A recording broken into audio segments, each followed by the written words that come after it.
My name is Pascal Stoffels. It's a Dutch name. I'm born in the Netherlands. I grew up as a child in Austria.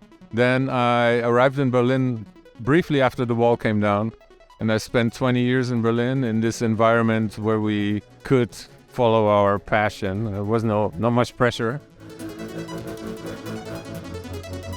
When did you get into making music gear? That is when I started to build guitars with my friend Frank Daimel from Daimel Guitar Works, amazing guitar builder. I spent some years with him creating a vision, and I came along. I had invented something crazy cool for guitars. That is like when you have the pickup selector switch. The idea is as simple as automating that with a speed control. And the first versions of LesLee, I call it Pickup LesLee, like as if it was the rotary speaker, but it's not. And actually the name is also spelled differently. It ends with EE, and that has a reason, pretty awesome reason, because one of the users is a famous man called Lee Ronaldo from Sonic Youth. And I'm in touch with him, and we build stuff together, and we do stuff together. How did the LesLee pickup come about? So the first prototypes were motor-driven pickup switches with their problems, of course, with the statics of the motor. Yeah, very mechanical. And it has to happen inside the guitar. It's not a pedal, because the ingredients I use are the two pickups, the neck and the bridge pickup signals. And those only exist inside the guitar. So it has to be a device that's part of the guitar. So it's rather an extension to the concept of the electric guitar, and it's not a pedal effect. People think you put it in the guitar, onboard effect. No, that's where it lives. That is the contrast we have as guitar players.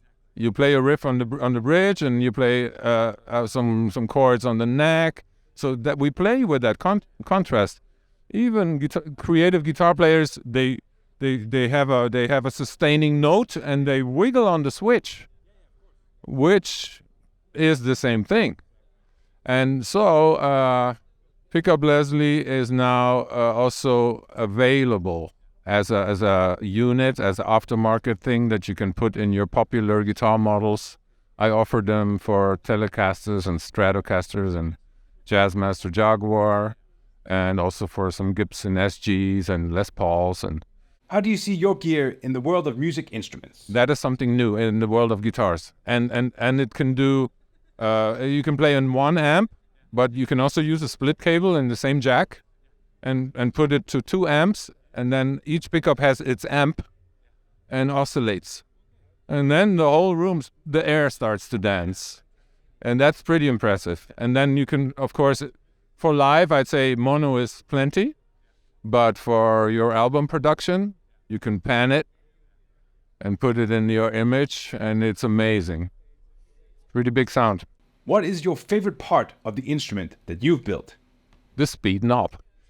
The speed knob, because there you go. You can make it really slow. I made it as slow as about 40 BPM. So it's more like a gong effect, like gong, gong.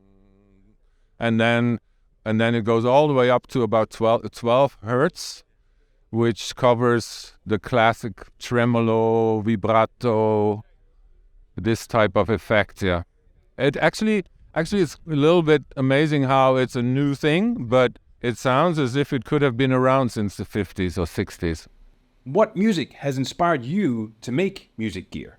It could be country, it could be alternative, it could be Americana, vibey, but actually I come from making noise on guitars, where also the connection to Sonic Youth and our friend Lee Ronaldo, and where you just seek to make noises on the equipment and then you distance yourself from blues and rock.